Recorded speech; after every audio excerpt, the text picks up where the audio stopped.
같이 자리에 앉으셔서 하나님의 말씀 함께 봉독하도록 하시겠습니다. 사무엘하 6장 12절부터 23절까지의 말씀입니다. 사무엘하 6장 12절부터 23절까지 한 절씩 교독하시고 마지막 절을 함께 합독하도록 하시겠습니다. 어떤 사람이 다윗 왕에게 이르되 아뢰어 이르되 여호와께서 하나님의 계로 말미암아 오베데돔의 집과 그의 모든 소유에 복을 주셨단지라. 다윗이 가서 하나님의 계를 기쁨으로 메고 오베데돔의 집에서 다윗 성으로 올라갈새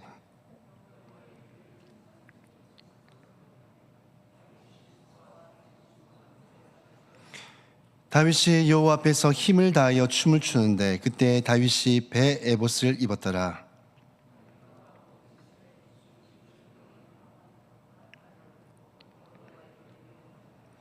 여호와의 기가 다윗 성으로 들어올 때에 사울의 딸 미갈이 창으로 내다보다가 다윗 왕이 여호와 앞에서 뛰놀며 춤추는 것을 보고 심중에 그를 업신여기니라.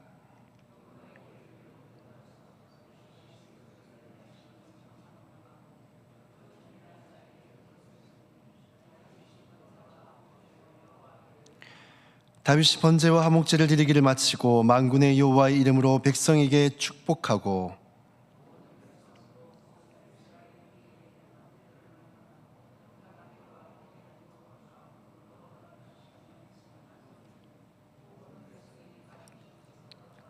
다윗이 자기의 가족에게 축복하러 돌아오매 사울의 딸 미갈이 나와서 다윗을 맞으며 이르되 이스라엘의 왕이 오늘 어떻게 영화로우신지 방탕한 자가 염치 없이 자기의 몸을 드러내는 것처럼 오늘 그의 신복의 계집종의 눈앞에서 몸을 드러내셨도다 하니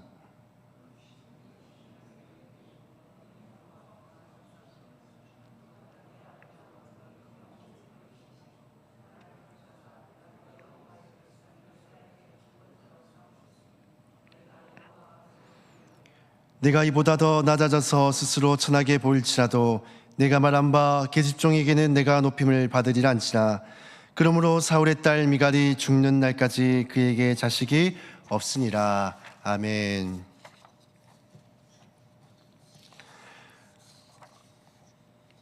오늘 제목은 예배의 다윗에게 길을 묻다라는 제목으로 말씀을 함께 나눠보고자 합니다. 사랑하는 성도 여러분, 우리는 매주 이렇게 앉아서 예배를 드립니다. 지금 이 시간에도 예배 드리기 위해 함께 모였습니다. 그런데 예배의 자리에 설 때마다 우리는 스스로에게 진지하게 질문을 해봐야 됩니다. 나는 지금 바르게 하나님을 예배하고 있는가? 예배를 어떻게 드려야 하나님께서 기뻐하실까? 이 질문에 대한 분명한 길을 보여주는 한 사람이 있는데요, 바로 오늘 본문에 등장하는 다윗입니다. 오늘 우리는 다윗의 예배를 통해서 어떻게 하나님 앞에 우리가 서야 할지, 또 어떻게 하나님을 예배해야 될지를 배우고자 합니다. 오늘 이 말씀을 통해서 우리 모두가 참된 예배자로 설 수 있기를 주님의 이름으로 축복합니다. 자, 그렇다면 우리가 바른 예배자가 되기 위해 써야 될 것들이 세 가지가 있습니다. 첫 번째는 무엇인가 하면 예배를 가볍게 여기는 것은 죄라는 사실입니다.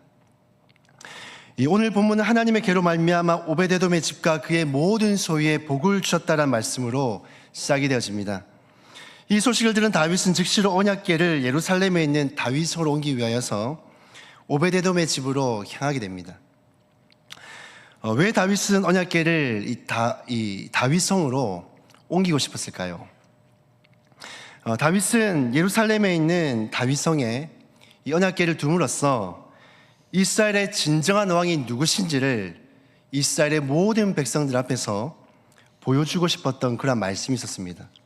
뿐만 아니라 다윗은 하나님을 너무나도 사랑하는 마음이 있었기 때문에 자신 화려한 이 백항목으로 지어진 성에 사는데 이 하나님이 천막에 거하시는 것이 늘 마음이 쓰였습니다.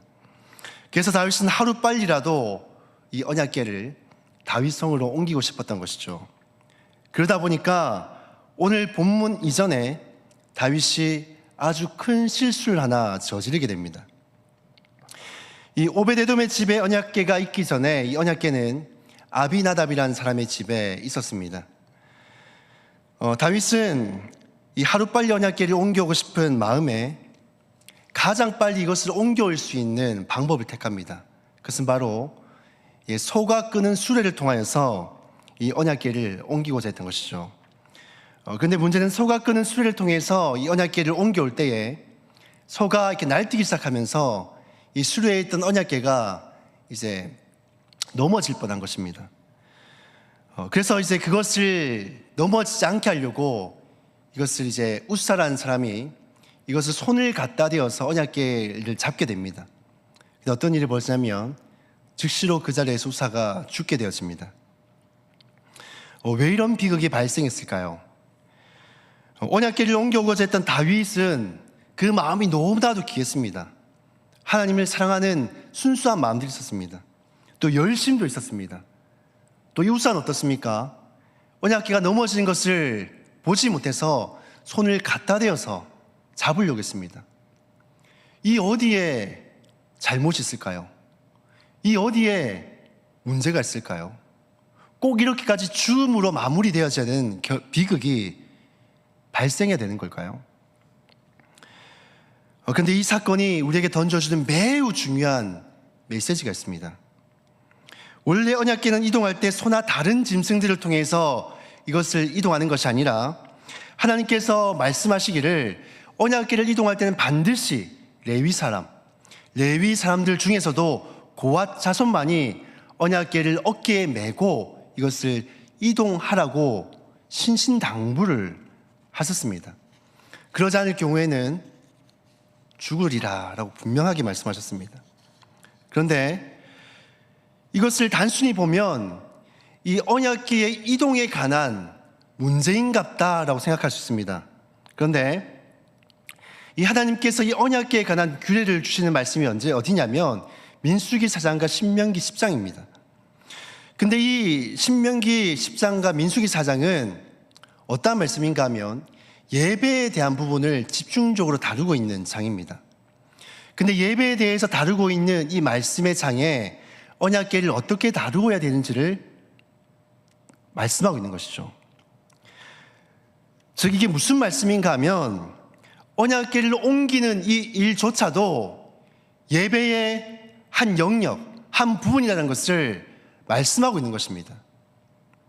즉 웃사가 죽은 것은 예배를 함부로 하는, 예배를 범하는, 가볍게 여기는 그런 죄를 범했기 때문입니다.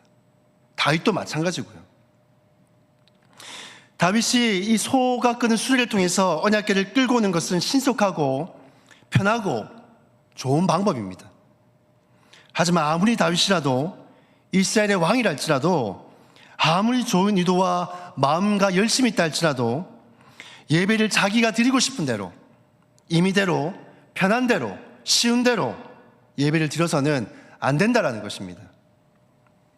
예배를 함부로 드리는 것은 죄입니다.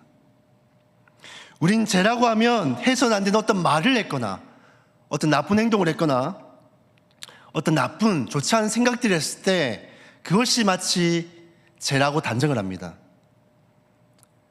목사님, 나는 이 예배 시간에 욕을 하지도 않았고 누구의 물건을 훔친 것도 아니고 탐하지도 않았고 어떤 나쁜 생각도 안 했는데요. 근데 예배를 잘못 드렸다고 해서 이게 죄가 됩니까? 라고 생각하실 수 있습니다. 하지만 웃사가 죽음으로써 우리에게 알려주고 있는 것은 죄의 결과는 무엇입니까? 사망입니다. 즉 예배를 함부로 드리는 것, 예배를 가볍게 여기는 것은 분명하게 죄라는 것을 우리에게 말씀해 주고 있는 것입니다. 코로나 이후 온라인 예배를 드리게 되면서 사람들이 현장 예배에 대한 진지함들이나 사모함들이 많이 식어졌습니다. 언제 어디서든 내가 예배를 드리고 싶으면 드릴 수 있다 이거죠. 유튜브를 통해서 내가 듣고 싶은 어떤 교회의 목사님 설교를 언제 어디서든 들을 수 있습니다. 어느 시간대든 들을 수 있습니다. 예전에는 예배 장소에 나와야지만 하나님을 예배할 수 있었는데 내가 선택해서 예배를 드릴 수 있게 되어지다 보니까 예배에 대한 사모함들이나 진지함들, 그런 마음들이 많이 식어진 것들을 보게 됩니다. 그러다 보니까 무슨 일이 있거나 하면 사람들이 이렇게 합니다. 예배를 빠지고 내가 해야 될 일을 먼저 처리하고 나중에 온라인으로 예배 드리지 뭐, 예전 같으면 무엇이 우선입니까? 일이 우선이 아니라 하나님을 예배하는 게 우선입니다. 예배를 드리고 해야 될 일들을 나중에 했습니다. 근데 지금은 일을 먼저 하고 예배는 뭐 나중에 시간 될 때 온라인으로 드리면 되지 뭐. 내 편한 시간대. 그리고 조금만 컨디션이 안 좋아도 혹은 마음이 뭔가 좀 불편함이 있어도 혹은 조금 피곤하거나 나태한 마음이 들면 오늘은 좀 그런데 뭐 집에서 온라인으로 예배를 좀 드릴까? 오늘 뭐 교회는 하루 뭐 좀 쉬지 뭐. 뭐 이것도 예배 드리는 건데 코로나 때 뭐 이렇게 예배를 드렸는데 저는요 온라인으로 예배를 드리는 것이 죄라는 것이 아닙니다. 온라인 예배는 필요합니다. 중환병에 걸려서 병상에 있거나 3교대 근무를 하는 간호사나 경찰관들, 주말에도 일을 할 수밖에 없는 근로자들, 이런 사람들 온라인 예배를 드릴 수밖에 없습니다. 예배를 드릴 수 있는 어떤 다른 대안들이 많지 않기 때문입니다. 그런데 예배를 그렇게 드릴 수밖에 없는 사람들하고 편하고 쉽게 드리기 위해서 온라인 예배를 드리는 사람들하고 같을까요? 같을 수가 없습니다. 다르죠. 편하고 쉽게 예배를 드리기 위해서 온라인 예배를 드리는 사람들은 마치 이 소수레를 통해서 언약궤를 옮기는 것과 다름없습니다. 내가 조금 편한 방법대로, 쉬운 방법대로, 좋은 방법으로 예배를 드리겠다는 것입니다.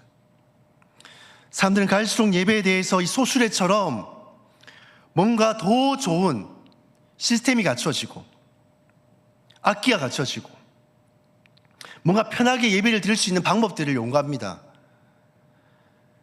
마치 그러한 것들이 갖춰지면 더 좋은 예배를, 더 나은 예배를 드릴 수 있을 것이라 생각합니다.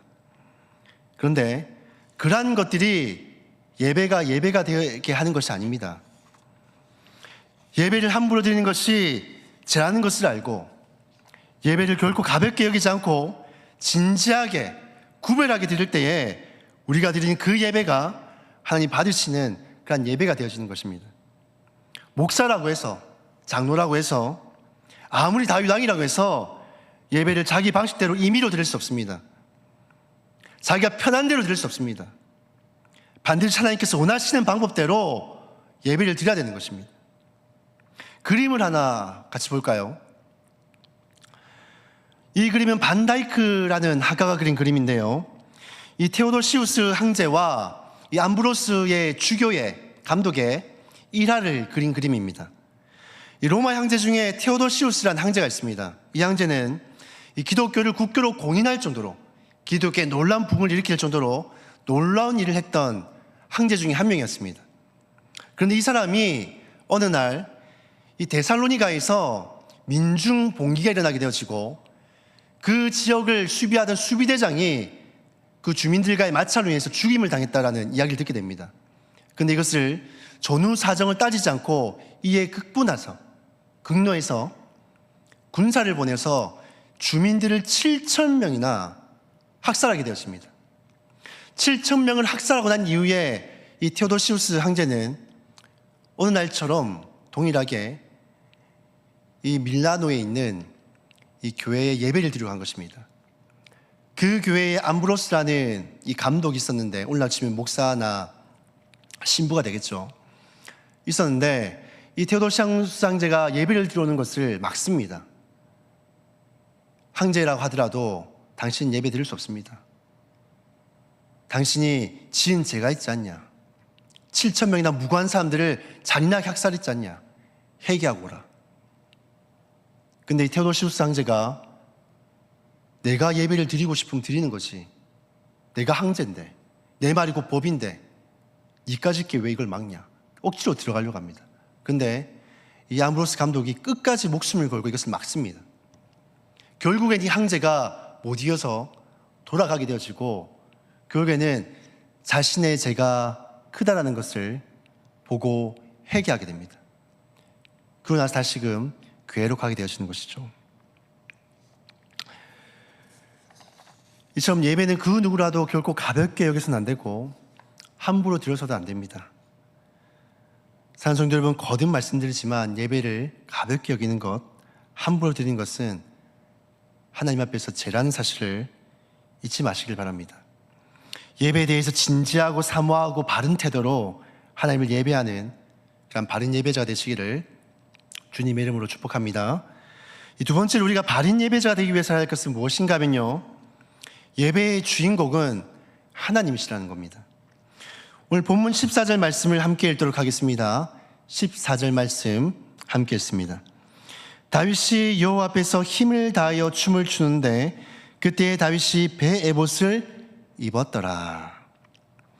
언약궤를 맞이하러 나온 다윗의 복장은 그가 왕으로서 화려한 이 궁복을 입고 오지 않고 왕복을 입고 온 것이 아니라 그저 평범한 베옷을 입었습니다.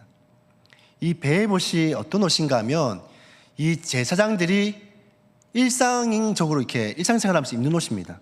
흰색 천으로 된 아주 평범한 아무런 보잘것없는 그런 옷입니다. 이 옷 위에 이제 대제사장들 같은 경우는 이제 에봇을 입고 이제 흉갑을 하고 이렇게 하는 것이죠. 그래서 이것은 예배를 드리는 아주 보편적인, 아주 그냥 형식적인, 아주 평범한 옷이라는 것입니다. 근데 다윗은 왜 화려한 이제 이런 왕복을 입지 않고 이 베옷을 입었을까요? 이 언약궤가 예루살렘으로 들어오는 이 예배 의식에 있어서 다윗이 화려한 옷을 입게 되면 누가 주목을 받을까요? 당연히 왕이 주목을 받겠죠. 다윗 왕이 주목을 받겠죠. 그래서 다윗은 자신이 주목을 받지 않으려고, 일말의 그런 가능성조차도 없애려고 사람들의 시선이 오직 예루살렘을 향해 들어오는 이 언약궤, 하나님을 향해서만 집중하도록 베옷을 입었던 것입니다. 사랑하는 성도 여러분, 예배는 오직 하나님만 주목받으셔야 되고 하나님만 높임을 받으셔야 됩니다. 근데 우리의 마음 깊은 곳에는 여전히 이러한 마음들이 있습니다. 나를 드러내고 싶은 그런 욕망들이 있습니다. 찬양을 하면서도 내 목소리가 잘 들리는가? 섬기면서도 사람들이 날 알아주는가? 봉사하면서도 내 수고를 인정해 주는가? 이러한 마음들이 내 마음속에 들어온 순간 예배의 중심이 하나님에서 나로 옮겨가기 시작합니다. 예배는요, 하나님만 높이는 시간입니다. 자신을 드러내는 시간이 아닙니다. 다윗은 왕관과 화려한 옷을 버리고 베옷을 입으며 자신을 한없이 낮췄습니다. 왜냐하면 자신이 낮아져야지만 하나님이 주목받으시고 하나님이 높임을 받으실 수 있기 때문입니다. 오늘 우리가 드려진 그 예배의 모습은 어떻습니까? 혹시 우리 예배를 통해서 은근히 자신의 어떤 존재감을 확인받고 싶어 하지 않으십니까? 사람들의 시선이 하나님이 아니라 나에게 머물기를 기대하고 계시지 않습니까? 예배는 무대가 아닙니다. 예배는 공연도 아닙니다. 예배는 하나님께 시선이 모이는 자리입니다. 만약 우리 예배를 통해 사람들이 그 사람을 참 잘한다, 그 사람을 칭찬하고 그 사람을 주목하고 있으면 이미 예배의 방향은 이미 틀어진 것입니다. 예배를 통해 사람들이 말해야 할 것은 이것입니다. 하나님이 크시다, 하나님이 높으시다, 하나님이 영광 받으신다.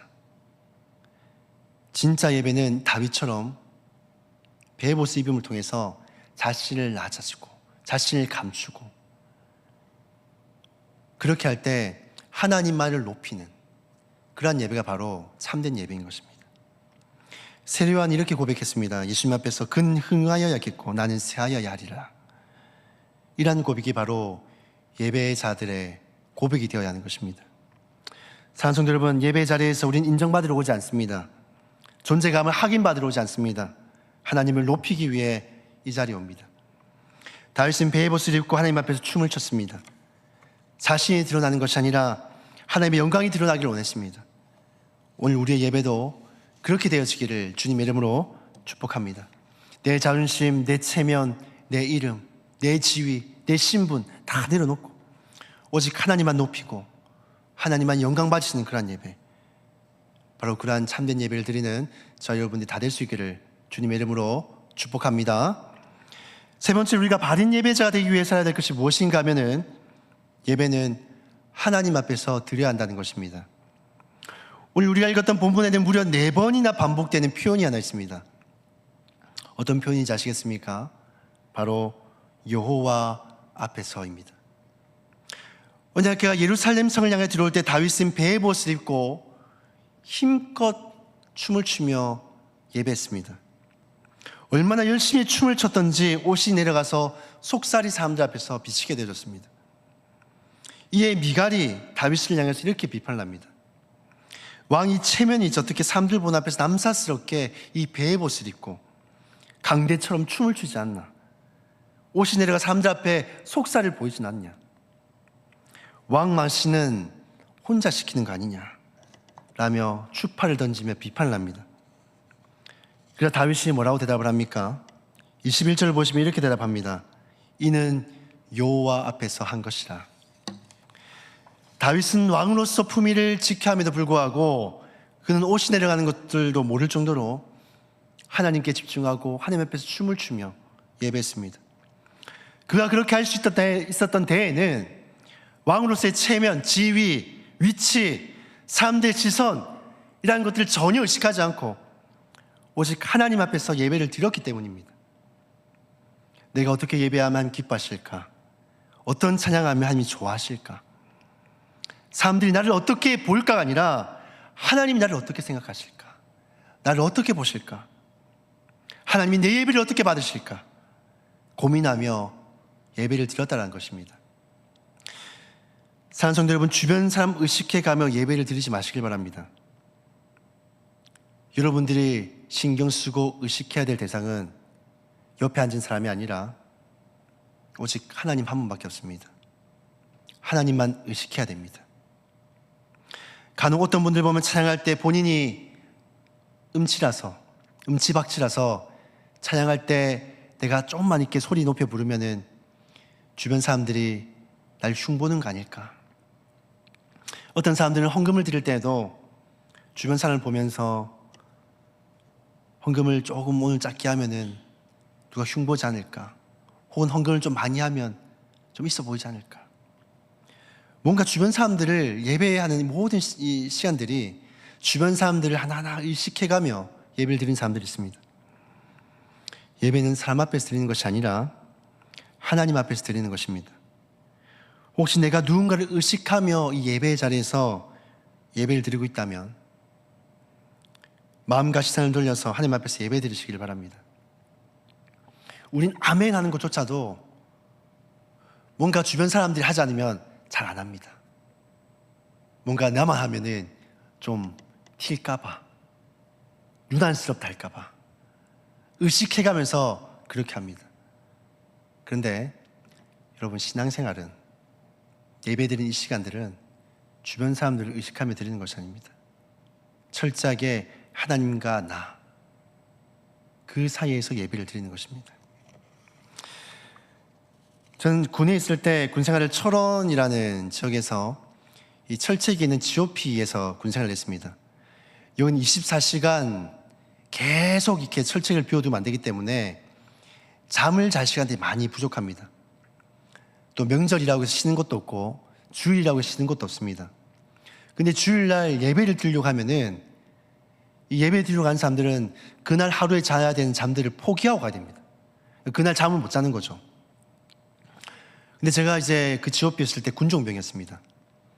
이제 군무를 서고 제가 가야지만 이제 예배가 시작될 수 있는 것이죠. 근데 이제 다들 이 교회에 오는 친구들은 잠을 다 포기해가면서 예배의 갈급함으로 오는 겁니다. 그러다 보니까 이 예배에 잠을 포기해가면서 오는 예배 드리는 사람들이 예배를 건성으로 대충 드릴까요? 그렇지 않습니다. 여러분, 언제 유튜브나 이런 걸 통해서 이 군인들이 이 논산훈련소에 대해서 예배를 드리는 장면들 혹시 본 적 있으신가 모르겠습니다. 아주 난리가 납니다. 막 구르고 뛰고 한호성 지르고 누군가를 의식하지 않고 정말로 자유롭게 하나님 앞에서 뛰며 찬양을 합니다. 그런데 저희가 GOP에서 예배를 드릴 때 그렇게 예배를 드렸습니다. 우리가 대부분 자대에 가서 예배를 드리면 다들 자거든요. 일주일 동안 자고도 거기 와서 또 잡니다. 피곤해서. 근데 지오페에서 잠을 포기하고 오는 친구들이, 잠이 늘 고픈 친구들인데 불구하고 예배 적은 친구들이 막 논산 울려서 찬양하듯이 막 뜨겁게 막 찬양하고 뛰고 구르며 찬양을 하는 겁니다. 제가 그때 이렇게 찬양 인도를 했는데, 제가 찬양 인도를 잘해서라는 말을 드리고 싶은 것이 아니라, 그렇게 막 찬양을 열정적으로, 저도 막 힘겨워 찬양하고 이렇게 했는데, 그렇게 찬양을 하고 내려오니까 이제 갓 20살이 되어서 부사관이 된 이 하사관이 저를 향해서 이렇게 얘기를 했습니다. 야, 수창아. 그때 제 나이가 27살이었거든요. 이 갓 20살짜리 이 부사관이 저를 향해서, 야, 수창아. 야, 이 예배 드리는 거 보니까 너희들 강신도 같더라. 이런 얘기를 하는데 기분이 나빴을까요? 좋았을까요? 굉장히 좋았습니다. 야, 이 믿지 않는 이 사람이 보기에도, 야, 우리가 드린 예배가, 야, 진짜 열정적으로 드리구나. 야, 하나님께서 얼마나 기뻐하실까.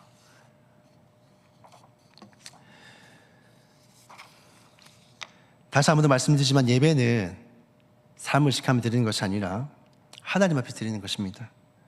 다윗은 22절에 이렇게 고백합니다. 내가 이보다 더 낮아져도 좋다. 이 고백이 참된 예배자의 고백이죠. 미가는 사람을 의식을 했고 결국에는 그의 삶은 어떻게 됩니까? 아무런 열매 없는 그렇게 삶으로 끝이 납니다. 반대로 다윗은 사람이 아닌 하나님을 의식했기에 하나님의 마음에 합한 자로, 또 예배자의 아주 대표적인 모델로 오늘까지 우리의 마음속에 남아 있습니다. 저 여러분, 사람 앞에서 드리는 예배가 아니라 하나님 앞에서 예배할 수 있긴, 이 다윗과 같은 그런 예배자가 다 될 수 있기를 주님의 이름으로 축복합니다. 말씀을 정리하겠습니다. 오늘 우리는 다윗을 통해 바른 예배자의 모습을 보게 됩니다. 참된 예배자는 예배를 가볍게 여기지 않습니다. 왜냐하면 그것은 하나님 앞에서 죄를 범하는 것이기 때문입니다. 뿐만 아니라 참된 예배자는 자신이 주목받는 예배가 아니라 하나님이 주목받으시는 그런 예배를 드리는 사람입니다. 그리고 참된 예배자는 사람을 의식한 예배가 아니라 하나님만 의식하고 하나님 앞에서 드리는 그런 예배를 드리는 삶입니다. 산촌 여러분, 왕관을 벗고 우리의 체면을 벗고 삶의 시선을 내려놓고 여호와 앞에서 힘을 다해 예배하는 성도와 교회가 될 수 있기를 주님의 이름으로 축복합니다. 우리의 예배가 형식이 아니라 하나님의 경외로, 습관이 아니라 하나님 향한 진심으로, 사람이 앞에 아니라 하나님 앞에서 드려지는 그런 예배가 될 수 있기를 주님의 이름으로 축복합니다. 기도드리겠습니다. 거룩하신 하나님 아버지, 오늘 말씀을 통해 예배의 본질을 다시금 배우게 하시니 감사합니다. 우리가 형식이 아니라 중심으로, 사람의 앞이 아니라 하나님 앞에서 예배하는 그런 예배자들이 다 될 수 있게 축복하여 주시옵소서. 우리 안에 숨겨진 교만과 인정받고자 하는 그 마음을 내려놓게 하시고 오직 이 시간 하나님만을 높이는 그런 예배자가 다 되게 도와주시옵소서. 다윗처럼 여호와 앞에서 힘을 다해 예배하는 그런 삶을 살아가게 도와주시옵소서. 우리를 하나님 앞에서 그런 예배자로 세워가실 하나님께 감사와 존귀와 영광을 올려드려오며 우리 구주 예수 그리스도 이름으로 기도드려옵나이다. 아멘.